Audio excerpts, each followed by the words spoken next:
Allora, 3 gol in una partita davvero importantissima per la squadra. Sì, questi gol ci volevano.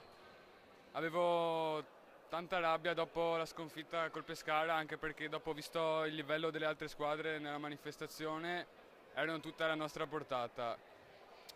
La rabbia c'era, abbiamo fatto la partita tattica come voleva il mister e abbiamo, abbiamo indovinato la partita. 3 gol, sono molto soddisfatto, in realtà non me l'aspettavo, è andata bene così.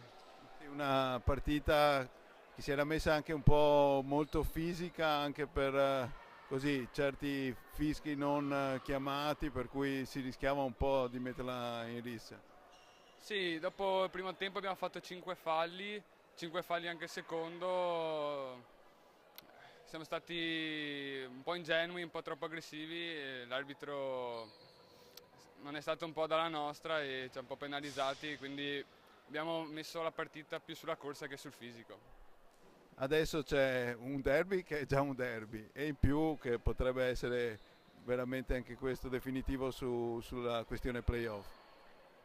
Sì, settimana prossima abbiamo il derby, loro saranno molto motivati dopo la sconfitta dell'andata, hanno perso anche questa settimana e loro se la metteranno tutta. Noi dobbiamo essere molto attenti e mantenere il nostro terzo posto in classifica.